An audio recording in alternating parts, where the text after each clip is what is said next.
Watch on NewsTalk 1010. Jim Richards. There's a men's rights group here in Canada, and they want to know why when a woman kills their kids, that's mental illness. But when a man does it, that's murder. We'll talk to them next.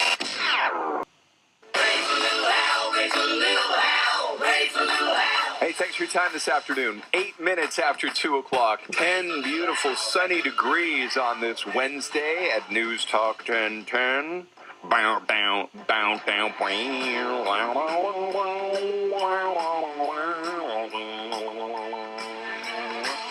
Hey, in a half hour, if your parent told you, hey, you'd never guess what happened here at the nursing home. They had some strippers in here.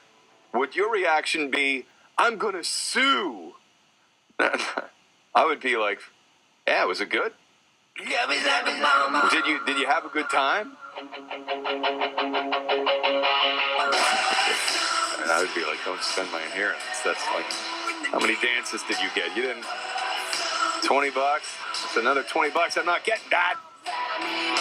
But my reaction would be, the story would be shocking if the strippers were 85. That would be the. I am going to rock your world. No, I am going to rock and chair your world. That's what I'm going to do. In a half an hour, we'll talk about that here on In-Depth Radio and Toronto News Talk 1010. All right, there are some concerned men's rights groups across this country who think that there is an inequity in the justice system. Hey, last week we talked about something that I think is a real concern.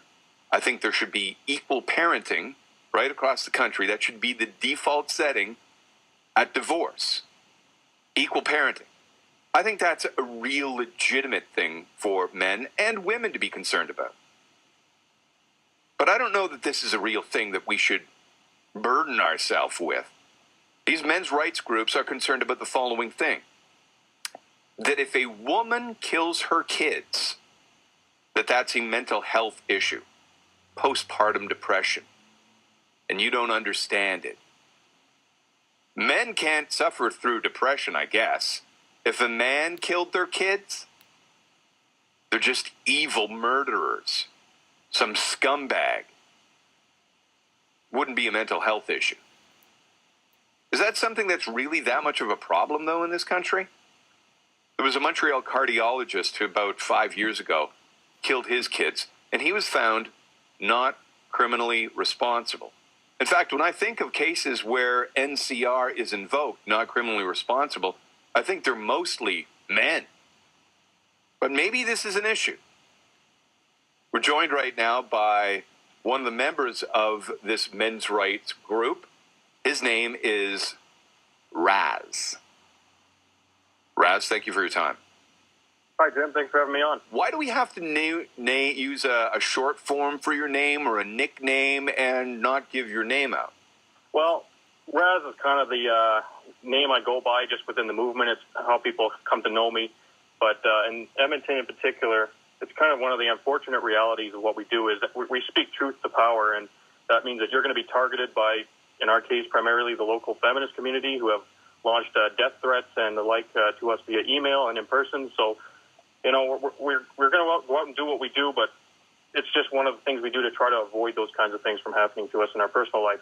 What is a men's rights group? Well, a men's rights group, basically we're a emerging movement, and it started mostly on the internet, but Men's Rights Edmonton and many other locations around Canada, we've started to take activism into the real world for people to start considering men's issues and challenge feminism and the prevailing mentalities that people have. And we're seeing a lot more success with it as days go by. We got a whole bunch of new groups starting up in Calgary, across Canada, like I said, and it's a very promising future. Men's rights activist Raz is with us here, and we're talking about their advertising and some of the posters that are around in cities, and including, I think, here in Toronto, that suggests that if a woman kills her kids, that she's got mental health issues, but if a man does it, that is murder. Is that much of a problem in this in Canada right now, Raz? Well, what we're trying to target with this poster campaign and bring a rape awareness of is actually one specific law in the Canadian Criminal Code of Canada, specifically Section 237, which states, quote, every female person who commits infanticide is guilty of an indictable offense and liable to imprisonment for a term not exceeding 5 years. So what we have is case after case, examples of women such as, Christina Efford, who gave birth to her baby boy and strangled him with her thong underwear and then threw his body over a fence, and she got 3 years suspended sentence for this. And you see all these instances of women who are get off on the infanticide defense, and it's ridiculous. We should be throwing out this law. The law should be applied to everybody equally. What we want is fundamentally the laws should be gender neutral, and then this law is not, and that's what we're raising the issue of. Well, I would agree with that, and I think there are some cases where men, perhaps women, because of postpartum depression, which, by the way, is real. I mean, are you here to tell me that you don't believe that women go through that kind of stuff? Well, I do believe that they probably do go through those kinds of things, and I also believe that men probably are also susceptible to that. I mean, if you think about it, and let's say you have a 19-year-old guy, and suddenly he's on the hook for looking after this child. All of his dreams and aspirations are probably going to be put on hold, if not canceled. I would think he would probably also suffer some level of depression. But we are not trying to get this law extended to include men. We want it thrown out completely because we don't care who you are, man, woman. If you kill a child, you belong in jail, and that's all there is to it. Raz, here's what my problem with some of the movement is. Like I mentioned earlier, I think here in this country we should change the divorce law so there's equal parenting, that both sides, the male and the female, or it doesn't matter now, I guess, but both partners would get equal access to the kids. That, I think, is a legitimate concern, but I mean, why should a men's rights movement get death threats from women if they're not about, it seems like you're not necessarily about men's rights, but you're more anti-woman.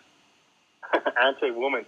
Well, if you're making the case that a law should apply differently for women, I would call that actually benevolent sexism. And what you're doing by saying that is women should be held to a lower standard than men. The women are like helpless beings who have to be, they operate on a different standard. We can't hold them accountable for their actions, and we're saying that's ridiculous. And that's why some of the loudest voices in the men's rights movement are women who are saying, I'm an adult, I can own my actions, and I can be held accountable and responsible for what I do. And the fact that we're letting people run around who are killing babies, that's ridiculous. These people belong in jail. And a postpartum depression defense doesn't fly for me, because I'm willing to accept that somebody who kills an infant is probably not in the right state of mind, but that's only more reason why they belong in jail. Well, I would say that I do believe in postpartum depression as a defense, but I would also agree with you that mental illness should be applied equally right across the board. We're with Raz, who's a men's rights advocate, and I know a lot of people are offended by what they're hearing right now. So women, when you hear someone like our guest speak, do you get offended? Because we'd like to hear from you, and we'll take some phone calls. 416-872-1010. Star Talk is star 8255. It's 15 minutes after 2 o'clock. In the radio in Toronto, News Talk 1010, time saver traffic. Westbound Gardner is a little slower than before now from the Rogers Center through about Jameson. Just volume here, though, and it's moving fine for the most part. Eastbound 401 ramp to from northbound Mavis, rather. Left lane still closed for construction. Eastbound 401 also very heavy from south of Pearson to the 400, mainly because of the long-term road work on the eastbound 401 ramps to the northbound 427 and northbound 400. Both are reduced to one lane.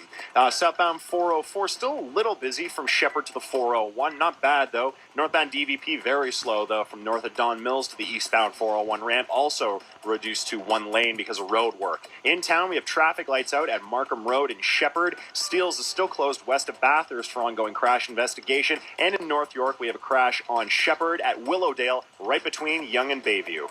Hurry into Mercedes-Benz certified pre-owned spring event. 0.9% financing for 36 months and 3 months payments waived on all 2010 to 2012 certified models. Time saver traffic every 15 minutes. I'm Mike Trutler. Listen live anytime online at newstalk1010.com. In 20 minutes here on In-Depth Radio, if you're a parent and or you have a parent in the nursing home and you found out that the nursing home hired strippers, would you be freaked out? One guy's suing a nursing home because his mom got a lap dance. That coming up in about 20 minutes, 17 minutes after 2 o'clock right now. Thanks for your time this afternoon. I'm Jim Richards, and we're talking about a whole bunch of different men's rights movements right across the country, and they've got a poster, and they're trying to ignite a conversation about when a woman kills her kids, that's a mental health issue. When a man does that, not a mental health issue, but it is murder. Raz is with us. He's a representative from one of the men's rights groups. And again, we're getting a lot of people, Raz, who are suggesting that you sound hateful towards women. Do you hate women, Raz? No, I don't hate anybody. What I'm pushing for here is to see people as individuals, not as belonging to an equal but special demographic of people. And it's very interesting that people would find this kind of a poster offensive, because what we do to get attention that we find works the most effectively is to take what feminists do and just flip it and then just put it out there. And it's very interesting to see how people react to that. And if this is an offensive poster, then why were they not offended with the Don't Be That Guy poster campaign? And why is that not seen as anti-male? The Don't Be That Guy poster is the guy who went home with a woman who might be drunk, as equally as drunk as he might be, correct? Well, it's a basic message that tries to pin all rape on men, and it tries to insist that anytime anybody has sex with a woman who's drunk, then obviously he's accountable for both of their actions. And it's a toxic message, and it doesn't address the issue of rape either. But okay, so listen. I'm a white guy here in Canada. I don't get why I need a men's rights group. I don't feel. Most people, well, not most people, but some people would say that white men in this country have it pretty well, and they don't need a men's rights group.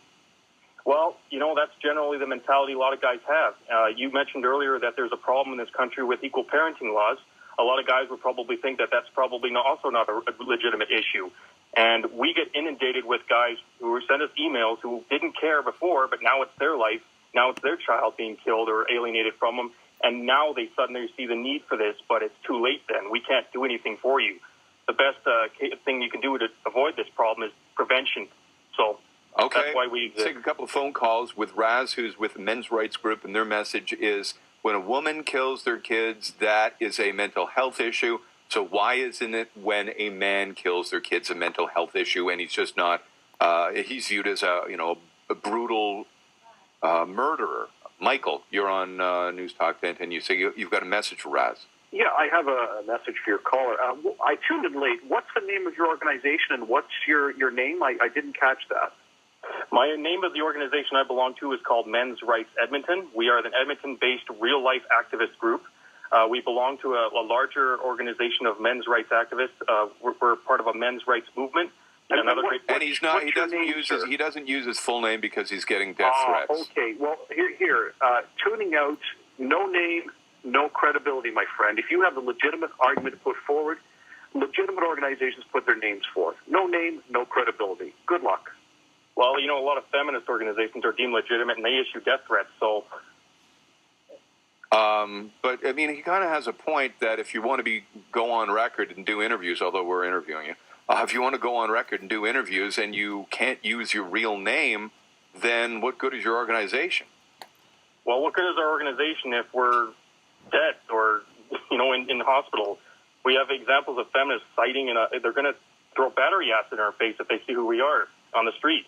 And they have a history of censoring and silencing their dissent. So, we believe in what we do, so we're going to take on those risks. Some of us are willing to do that under our real name. And I'm guessing that you get support from some women as well. Raz with Men's Rights Edmonton, and here's Pamela. Pamela?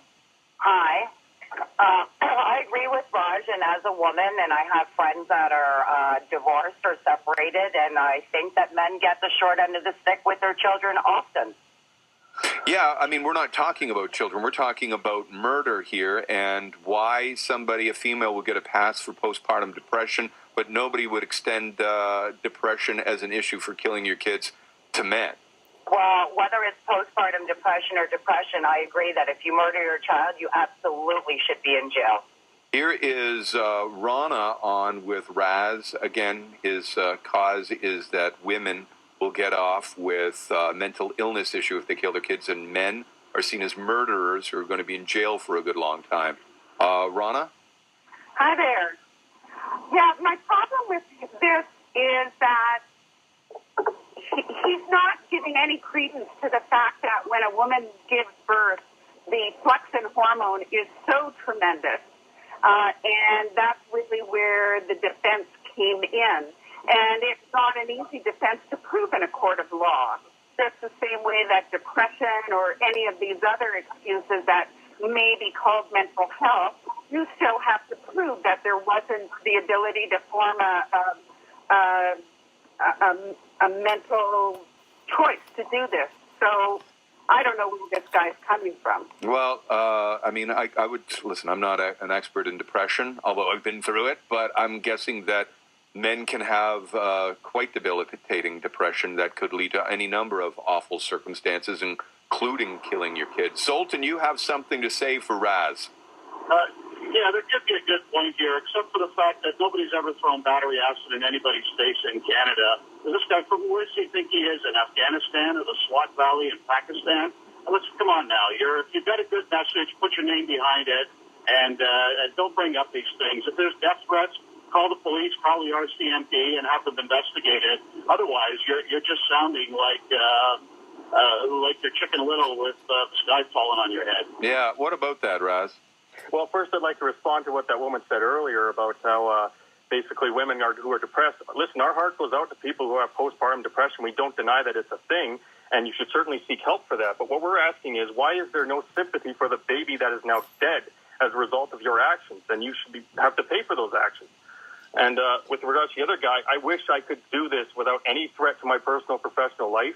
That's just simply not the reality at this point. Isn't the reality that you brought up profession, isn't it more of a risk to your job than it would be to your person?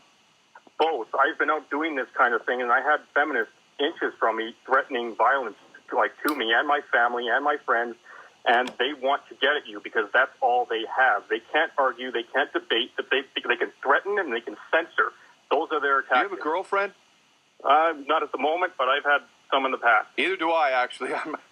I can't really. I'm not one to speak. But some people are wondering, and me too. I mean, some people are saying, oh, this guy sounds like he hates women. And Ben, you'll be the final call. You say men need some people like Raz representing them.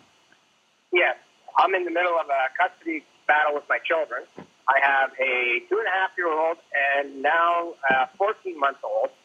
The mother decided when my youngest was 2 months old, she took off, got into crack cocaine, meth, a whole pile of nasty drugs, and I ended up going into court. She drugged me to court because I didn't believe it was safe for the children to be around her anymore. And all the laws that are based in the custody are still pushing my hand to give those children back to the mother. I hear you, Ben. Thank you very much. That's a compelling story and one that I would agree with. We talked about that last week, that I think that there should be equal parenting. Raz, thank you very much for your time. I appreciate it. Thank you for having me on. Raz, who's with a group called Men's Rights Edmonton.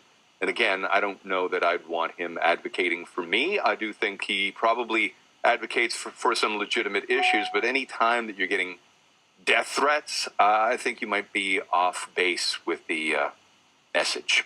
Straight ahead, we'll get you the latest information and news, and also before the top of the hour, you'll find out